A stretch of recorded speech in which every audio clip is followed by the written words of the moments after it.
It's nice to know where people are in the world. So if you can put that as well on your name, that's great.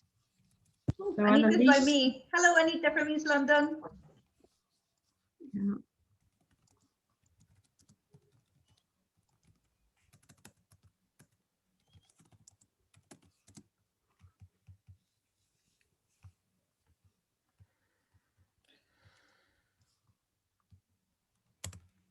So I can't fit everybody on the screens now.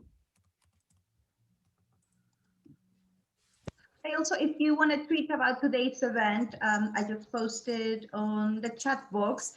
You can use the hashtag Sankofa storytelling, and you can tag Debbie's organization. She's seated Cumbria. Mm-hmm.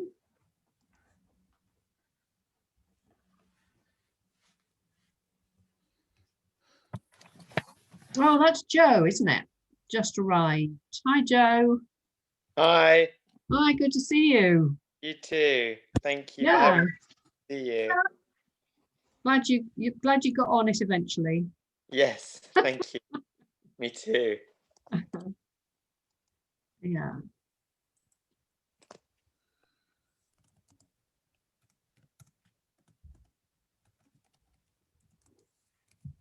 Waiting for a few more people coming on.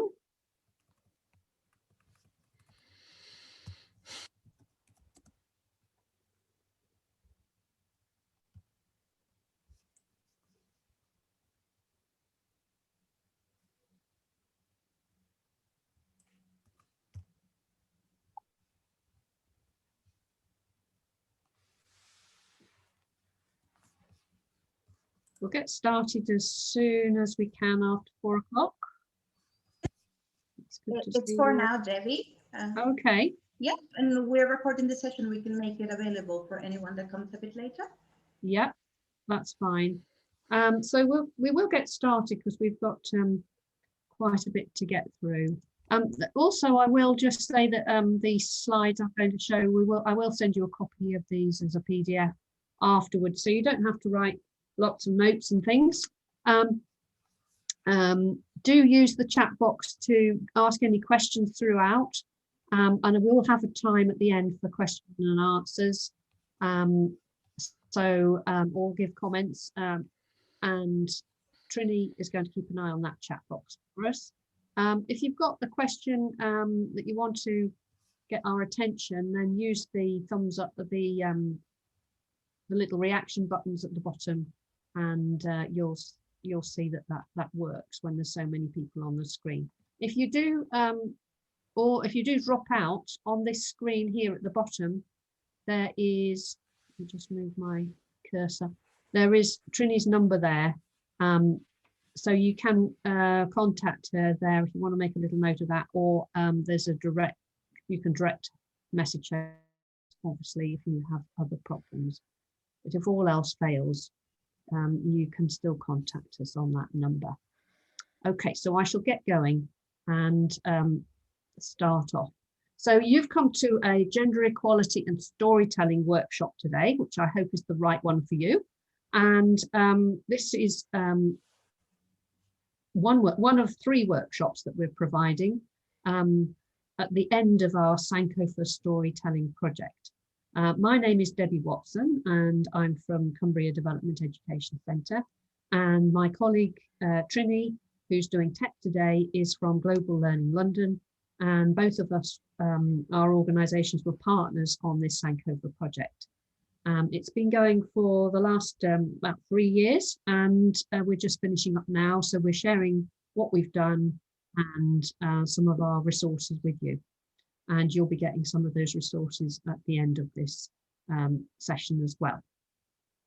So great to see you all today from wherever you are in the world. So the aims of this workshop is to find out what the storytelling project was all about, how it worked, and how it might be relevant to you.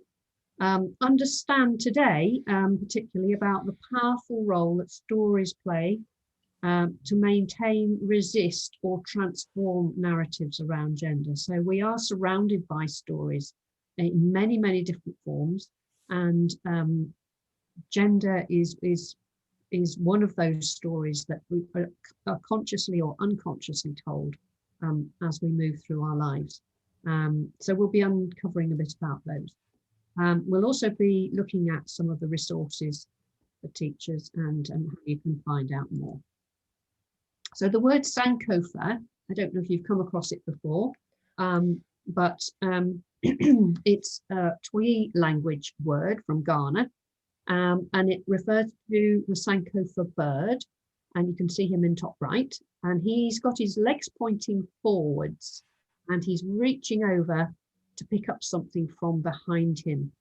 And the actual translation is go back and get it. So our project looked back at story, ancient story, old stories, how those stories were used in the past to pass on wisdom and values. Even before they were written down, that was the main way of moving ideas across countries, was through stories. So we're looking back at some old stories, and then we look back across the world and our own stories and learn from those stories things that are relevant to us today. And then we look forward to making new stories.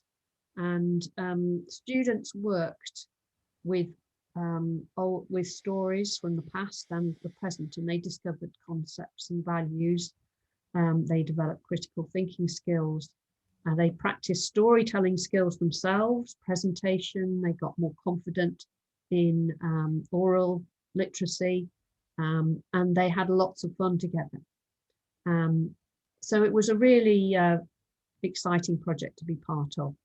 And then they created new stories around some global themes, and gender equality was one of those, linking into the global goals. And that contributed to their vision of a more sustainable future, so a more hopeful and sustainable future. The partners who were involved in the project, there were 4 partners, ourselves, Cumbria Development Education Centre in the north of England, and then Global Learning London, 2 contrasting culture situations really. We're very isolated and very rural up in Cumbria, and obviously Global Learning London is in the heart of the city. Then we've also had partners in the Czech Republic and Slovakia as well, and that was great seeing some of their stories too. Debbie, I know we have some attendees from Slovakia joining us today. So that's really good. Thank you. That's great. Yeah. Great. So welcome today. So yeah, well, we hope you enjoy it. And we're just moving on now, thinking about storytelling, and we will be asking you to do a few interactive things in a few moments, but we're just looking at some research about storytelling here. Why use it in schools? Well, there's been lots of research that encourages teachers to use story, as you know, increase reading and writing or oracy. It increases motivation to learn. It's great fun. It improves children's ability to think critically. And telling stories from, or hearing stories from diverse sources, that can influence children's discourse and reflections, and particularly around diversity and equality. And we have another workshop that Alia has been doing, and we'll do again in a couple of weeks' time, which is anti-racism through storytelling. And following this, we've got well-being and storytelling in the next hour after this. So you'll hear more about those things. So we're just going to do a little vote now. Where do you stand on storytelling? So we've got some questions, and if you go to the link that's in chat at the moment, you'll see that you can you'll see some questions, and you'll see, if I present this, you'll see something like this. So you've got 8 different questions. Do you agree? Strongly agree to the right, strongly disagrees to the left. If you go on the link that you can see in the chat and then start filling in, well, this screen will show us some of the results coming up. And it's just interesting to see what you think about storytelling yourselves. So I'll give you a couple of minutes to fill that in. If anybody's got a problem, shout out and say, I can't find this, where is it?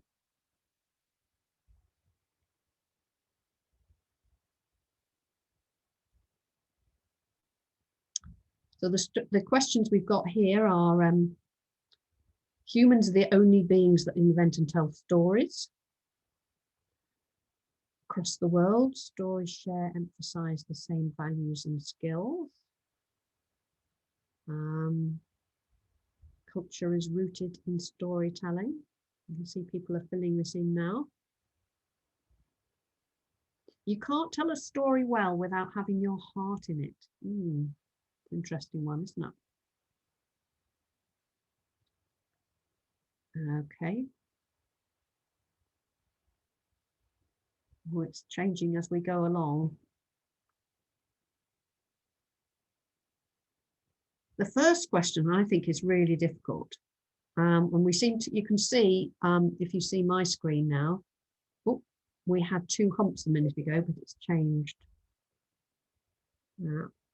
This is something you might want to do with children. These questions, you can do this physically by having a line down the middle of the classroom, and then you can say one of the questions and ask them to stand where they would agree or disagree and see what they think.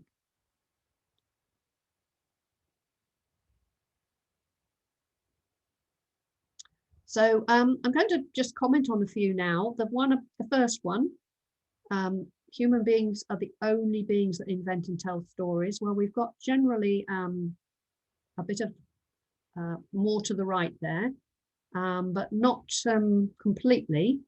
And it is difficult because you think of some of the more recent research into animals like dolphins and the games they play and the communication that they have, and you wonder, well, are they telling stories? Yeah. But certainly humans have the most sophisticated stories that we think of at the moment. And across the world, stories share, emphasize the same values and skills. We've got not a complete agreement, but we're near that to the right. I think it's very interesting when you start investigating other cultures and how their stories are built around values, just to investigate, to see there's quite subtle differences sometimes. Even the words that we use have different meanings. So yeah, culture is rooted in storytelling. Well, there's a big agreement about that. And I think particularly in the past, that before language was written down, then that was certainly the case. Listening to a story is better than reading it. We're sort of in the middle there. In the middle. I think both are really good. You can't tell a story well without having your heart in it. You think of politicians spinning yarns. You wonder whether sometimes they are very good at looking like they're having their heart in it, but not sure sometimes. So you can see the numbers, which, stories help unpack their feelings about difficult and complicated issues. Yeah, I think that's really, really great. The idea of using a story and the metaphors around stories are really, really good for unpacking complicated issues and help children talk about those issues without being too personal or too challenging for them. It is a great way. Great sources of wisdom, we're generally agreed about that. And then stories of the children, well, yeah, I still enjoy lots of stories. So maybe I've reached my second childhood, but I think we have agreed that they're probably for anybody. So thank you for doing that. It's great that we've had a little interaction there with you. That's really nice. I'll go back to this slide now, and hope you can see that. Trini, can you see my slides back on again? Yes, Debbie, thank you. Yeah. Okay. So the power of story. This is taken from Harari's book Sapiens, if you've read that at all. And he says that the real difference between us and other animals is that mysterious glue that enables millions of humans to communicate effectively, cooperate effectively. And it's made of stories, this glue. And because of those, we believe in things like gods, or the idea of nations, or the value of money and human rights. None of those things exist outside the stories that people invent and tell one another. And I think it's not just storybooks we're talking about. It's about underlying stories that we sometimes are not even conscious of. And part of the idea of this project was to uncover some of those and develop critical thinking in young people, as you will see. So not just in books, as I say, where is storytelling happening today? It's all around us. There's the news, social media. It's a big new monster to try and deal with. Great for communication in many ways, and we were talking in our project a lot about the darkness, the shine and the shadow of social media. How do young people today cope with all of those difficult ways of projecting their own stories and also not being damaged themselves? Phone calls, emails, books, gaming, reading, texting, all lots and lots of different ways where we're surrounded by stories. So we're going back to start with. We're going back to look at an older story together. And it was quite tricky when we're thinking about gender equality to find stories that don't have stereotypical women. For instance, Cinderella and Snow White and Rapunzel and all of those types of stories. This story is doesn't have a female protagonist. It doesn't immediately perhaps look like it's to do with gender equality, but we're going to listen to this story, and at the end of it we're going to be thinking of the question, can we make up our minds without listening to others? And I think, as I mentioned before, we're surrounded by stories right from when we're born, and some of those stories will be influencing young girls about how they should act and how they should be, and how easy is it to ignore those sorts of stories and make up your own mind. So we will have a little thinking bit time after this to discuss in groups of 3. I'll tell you that later. But first of all, we're just going to watch the story, which is told by Alia, who's a professional storyteller who works in Global Learning London. And as you go on, if you have a piece of paper and pencil in front of you, see if you can draw the pattern of the story. There's all sorts of skills that children can learn, but understanding the pattern of story is one of them. And you can see these children doing this with little pebbles here, but we haven't got those. If you just want to try and draw a line or little blobs on your page as to what the pattern of the story is, you'll be able to share that in your groups as well. So I'm going to stop sharing. I'll share.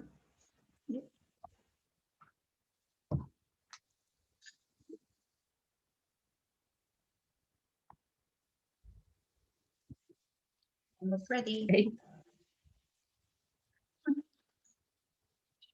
We should really have Alia here live, shouldn't we? Oh, yeah, that would be such a treat.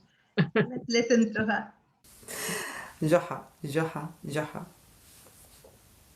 One day, Joha decided that he was going to go and visit his relatives, and he decided to take his son with him. Now, Joha's son was a very spoilt boy. So Juha told him, "You sit on the donkey and I will walk beside you." And that's what they did. The son sat on the donkey and Juha walked beside him. As they walked, they came across a village. And the people in this village looked at the two and they said, "Look at that. The young boy is riding on the donkey while the poor old man with the poor tired legs is having to walk beside him. No respect for the elders." So Juha said to his son, get down, I'll ride on the donkey." And that's what they did. Juha rode on the donkey while his son walked beside him. And soon enough, they came across another village. And the people in that village looked at them and said, "Look at that. The father is riding on the donkey while the poor boy with the poor little legs is having to walk beside him." So Juha said to his son, okay, neither of us is going to ride on the donkey. That way they can't criticize us. So he got off the donkey and off they went, neither of them riding on the donkey. And soon enough, they came across another village. And the people in the village looked at them and said, "Look at those two idiots. They have a donkey and neither of them is riding on it. Isn't that ridiculous?" So Juha said to his son, okay, we are both going to ride on the donkey. And so that's what they did. They both rode on the donkey. And soon enough, they came across another village. And the villagers looked at them and said, "Look at that. The two of them are riding on the donkey. The poor donkey, they're going to break its back." So Juha said, "I have an idea. We are going to carry the donkey." And so they did. Juha and his son carried the donkey. And they staggered this way and that way with the donkey, carrying him over them until they came across a bridge that they had to cross. And as they tried to cross that bridge, well, as you can imagine, they lost their balance and Juha, his son, and the donkey fell into the water. Now, wouldn't it have been better if they had gone about their journey without being distracted by the noise? What next? How many different ways did Juha and his son travel with the donkey? Maybe you can draw them. And thinking about the story, would it have been better if Juha and his son went about their journey without being distracted by the noise of the other villagers? And thinking beyond the story, can we make our minds up without listening to others? Over to you.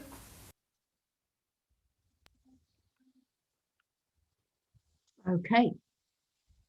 So we're going to be going into little breakout rooms just to have a meet of some other people, just for 6 minutes. And Trini's going to put you into those randomly. So I have no idea who's going to be with whom. And you'll have 30 seconds grace at the end of it to come back to this room. Have a share if you want to, just hold up your book if you've been drawing anything, doodling away about that story as we were going on. And also share that question that we put it on the chat box. We put it in the chat box. So you can we make our minds up without listening to others? Yeah. So think about that in gender equality terms, particularly. What stories are we surrounded by, and how easy is it for young women, or ourselves even, to look at those critically and make our own minds up about what we should do. And then we'll come back. We won't put anything into chat afterwards. It's just fine. We'll just be moving straight on from there. But enjoy your time together. Yeah, turn your cameras on and say hello. Yeah.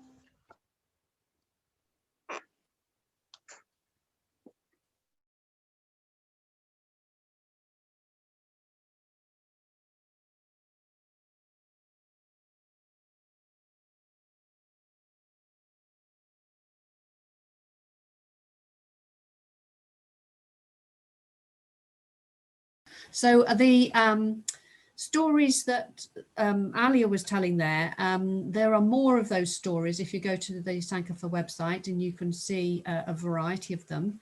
And they all were created, in fact, because of COVID, or that was one reason, in response to COVID. So this story that we've just heard and we've been thinking about in relation to gender is can also be thought about through some of our experiences that we've had in COVID. All the messages, the different messages that we've had, and that over the time, how should we behave? How should we think about the COVID pandemic and so on? You know, how much should we be making up our own minds? How much should we be following guidance? All of those. So there's lots of learning to be had in different contexts from the stories that we've put up on the Sankofa website. Then the other thing to mention is the different levels of looking at stories. And you probably, as teachers, already know this. You can look at the basic comprehension level. What does that word mean, or who? And then you can look at a deeper level, which is the intention of the writer. And then you can look at the deepest level, which is about the values and attitudes that underlie the story, and perhaps some assumptions and stereotypes that maybe underlie a story as well. So in that, at the end, you will always see questions about the story and then thinking beyond the story. And that's something to think about for your own work as well. I'm going to share screen again and move on from where we were here. So talking about critical thinking, this is a page out of our Sankofa learning guide, and you will get a copy of this at the end. And this compass rose is adapted from a model that Tide Global Learning put out quite a number of years ago now. But it's interesting in that we've adapted it for story, and we're going to be particularly today thinking about the E for East, which is, it stands E for equality questions, and the W about who decides, which is more about power. So if you're examining a story from the past or the present with young people, thinking about equality, fairness and justice, who is benefiting from the story? Who is losing in the story? What is fair or unfair in the story? How does it highlight justice or injustice? And then looking at the who decides, who owns or controls the story? Who's telling the story? Why are they telling this story? Who is benefiting? And who is losing? So there is overlap between the sections, the different north, south, east and west. The social side, social questions about how persuasive or powerful it is. Does it change my thinking or inspire me to act? Does it change other people's thinkings or behaviours? So this is quite a useful little model for older children to use. We work mostly with juniors, and Slovakia and Czech Republic worked with older children, and this was quite useful for them as well. So we're going to now look at stories in the present, and the stories in gender equality start in our own homes. In this recent literature review, 2019, half of women affected said gender stereotyping had a negative impact on who does caring in their own family, and older women particularly affected by this. And then one of the other major things they found, by the age of 2, children are aware of gender, and as early as 6 years old. Children associate intelligence with being male and niceness with being female. So we got, in some of our schools, we got them investigating the underlying stories in their own homes. What gender stories were embedded from birth that they were perhaps not aware of? And also, because we were in the middle of coronavirus, how did that affect roles in the home? And we sent home with consultation with the school, obviously, a little survey for them to fill in. And this was what they did. And it was quite interesting from the results that they actually, women were very much still involved mainly with cleaning bathrooms, washing clothes, and tidying up quite a lot, sewing repairs. Males particularly were putting the bins out and shopping. And because of Corona, there was more sharing of childcare going on. But even with shopping, it was usually the women who were making decisions about what to buy, even if the men went out and did shopping. So it was interesting talking about roles and coronavirus and how that might have changed as well. It's just something that the young people got quite interested in, and about the stories that we have in our own homes. Other stories from the present, advertising. There's a great activity, again, highlighted in the learning guide that you can do about sorting out toys. Which toys do they think are for girls? Which do they think are for boys? What advertising goes around that? Looking at adverts is part of our literacy units in the UK anyway, learning units. So that fits in really nicely. And then we also looked at stories from statistics. So women in the workforce is some data that's put out quite regularly in the UK, but you need to find that you will find something similar in your own countries. Headlines coming out of it. So what do these headlines actually mean? So more women than men are going on to higher education in the UK, which is true, but there's still big gaps in some subjects, the STEM subjects particularly. Number of women in work is steadily increasing. Another headline. What does that mean?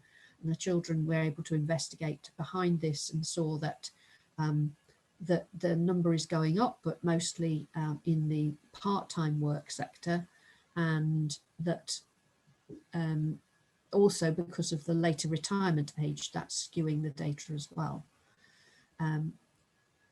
The gender wage gap, well, the effect of Corona as well is that 60% of women are in the front line working for Corona, and so that's been difficult.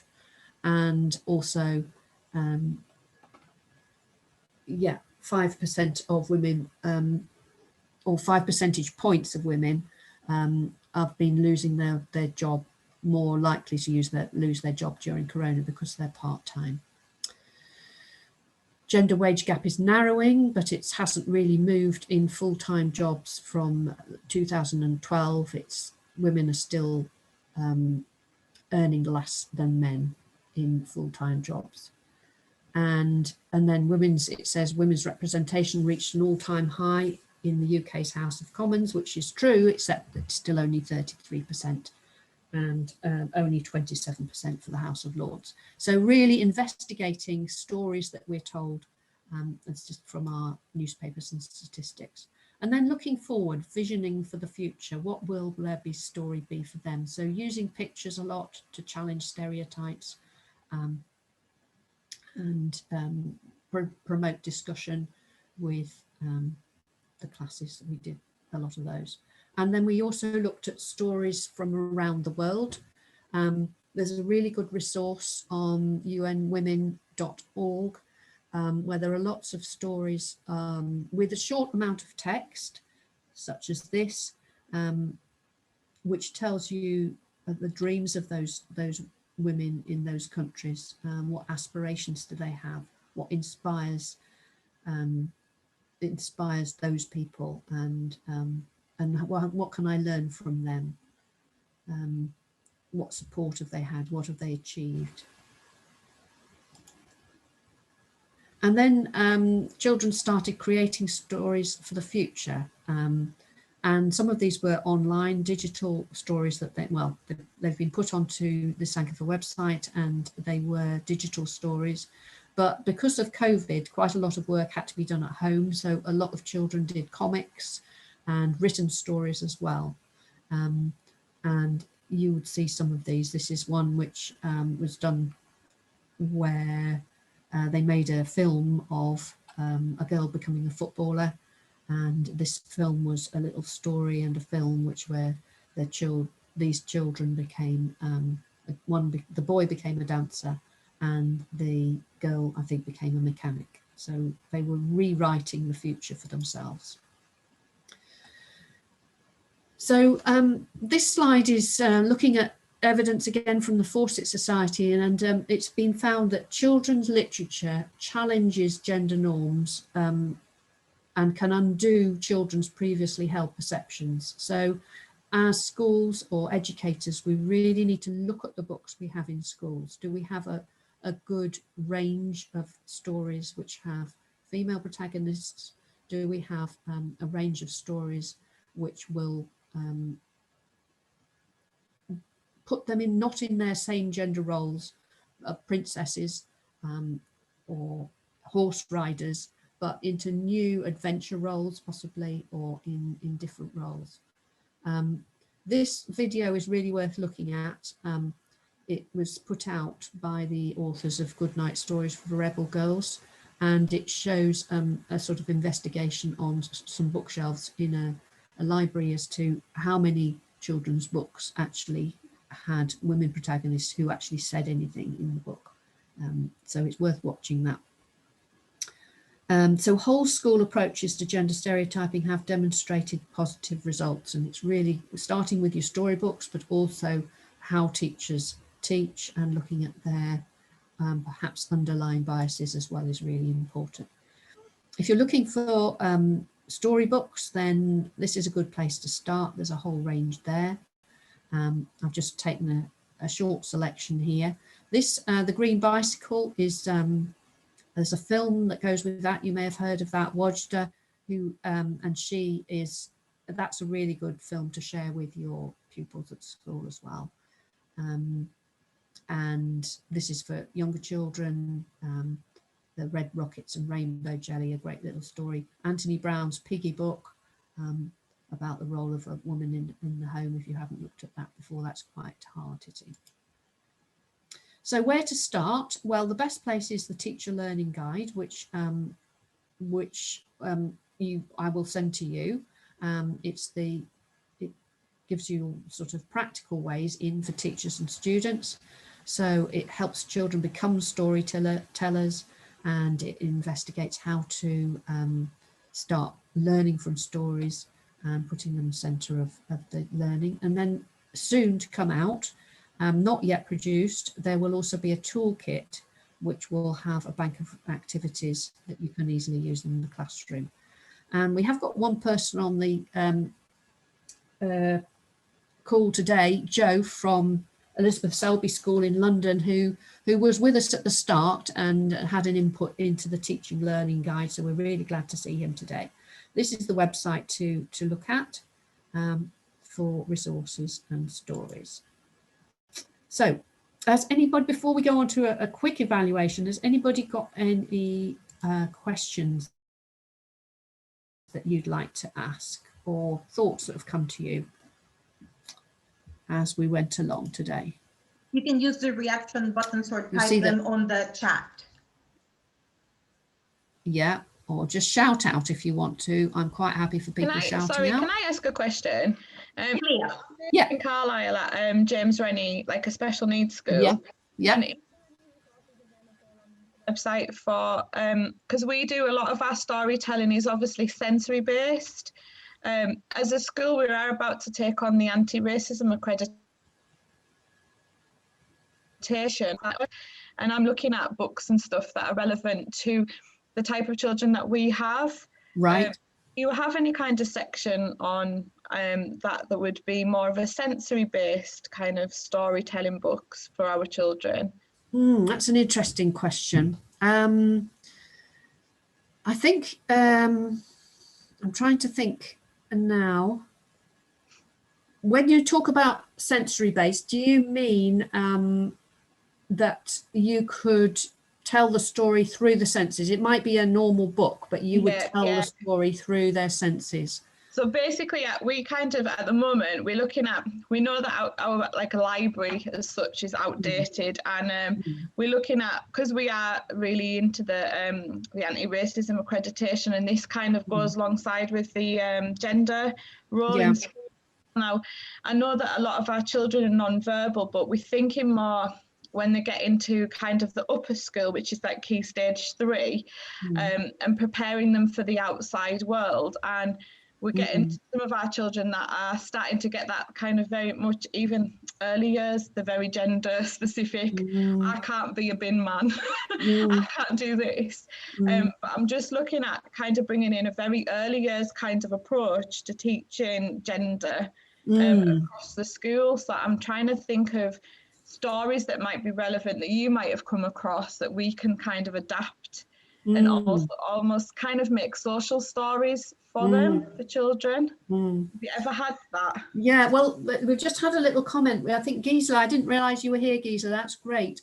The idea of, story bags or story boxes. Yeah. So you've got actual characters or objects which they can manipulate and then see how the story works. So thank you for that. I'm just looking. That's a really good idea. And we also have some, I'm trying to think what we have in our resource boxes that might work for you, Cleo, because are we able to borrow anything on her? Yeah, because you're in Cumbria, then you would be able to do that. Let me put my thinking cap on and see what we've got in our resources already.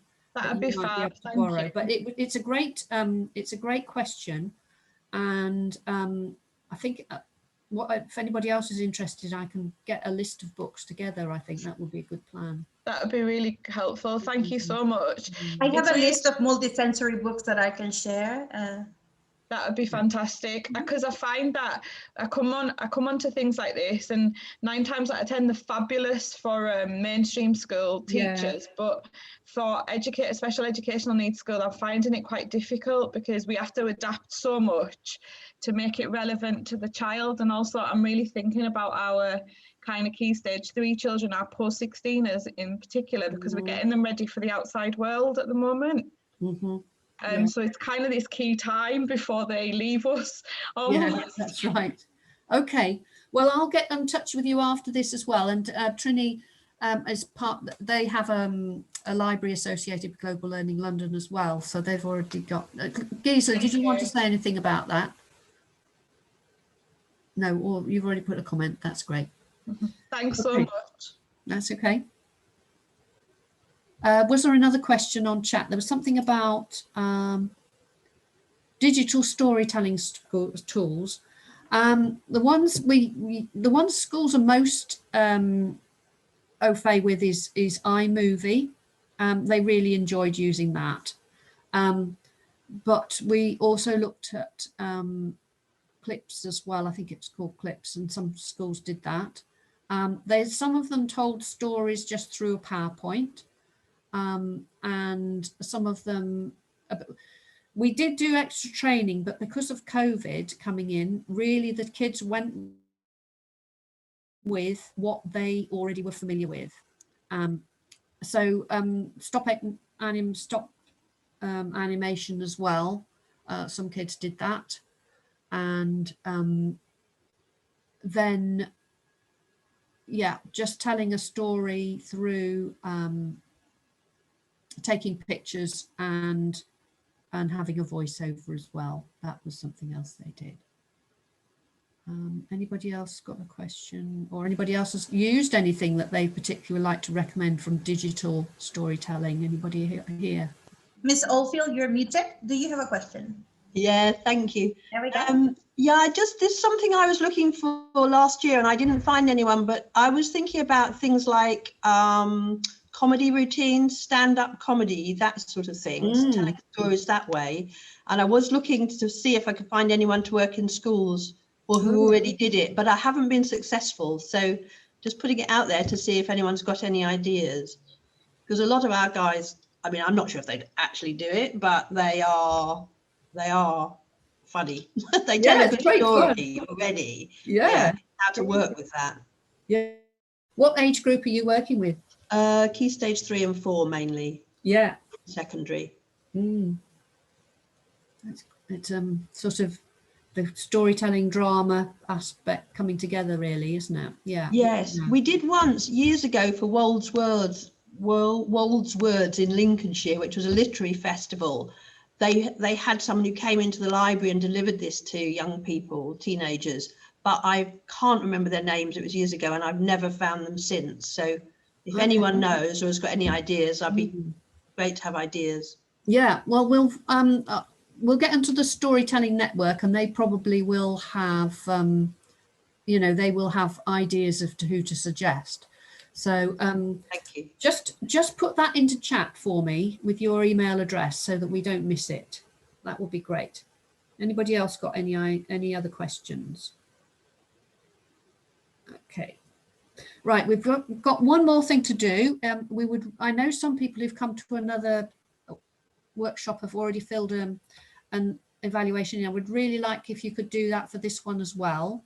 The link to that is in chat at the moment, and then after that I'll just finish up, and then we'll just talk about a few final things, and then we'll be finished. So it would be great if you could do that evaluation now. That would be excellent help to us. Debbie, Yeah. while we're filling up the evaluation, we have a question from Jonathan.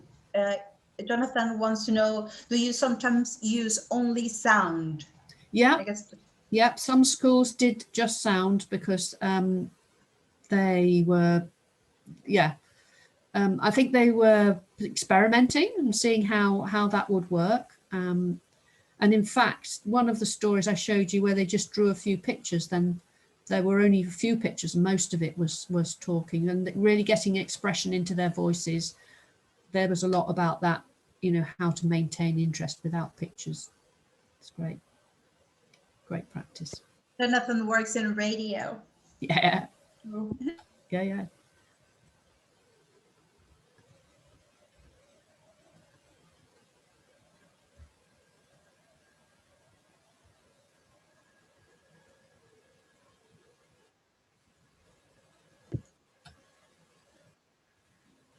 Jonathan wants to know, how did you set up this scenario? With the speaking? For the... Well, they were trying to help them move away from just reading a story. So it was a lot of practice, really. They just had to look at language that would help set a scene and use different voices to help set that scene. And then, is that what you meant, Jonathan? Just unmute. I'm not quite sure what you meant.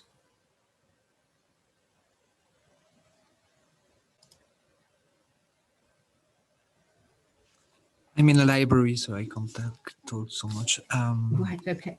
Yeah, just curious about how do you set up scenarios, because sometimes we are trying to set up scenarios that are coming from the pupils themselves, but sometimes I'd like to input some different ideas and different models, and so that's all about that. Okay, yeah. So we did give the young people quite a lot of free rein on how they wanted to tell their stories. So they often did go for things that they were familiar with, and I think that was important. There were some children were happier sort of working in fantasy land, as it were, and got quite elaborate in what they were wanting to describe. But one of the points of the project was for them to gain confidence in telling their stories. So we didn't give them, it was very much a collaborative effort rather than giving them something that they had to fit into. Yeah.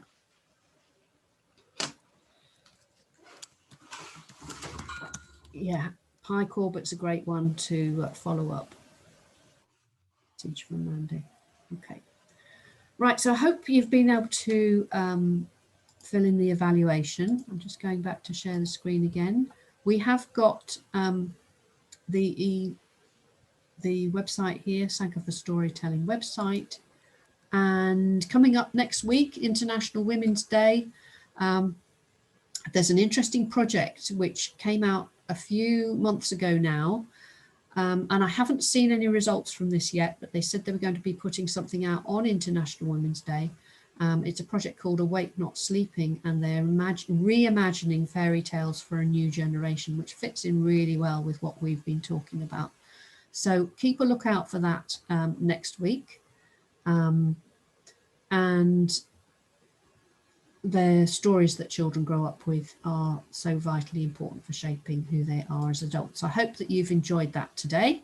We have another workshop running now, which is about storytelling and well-being.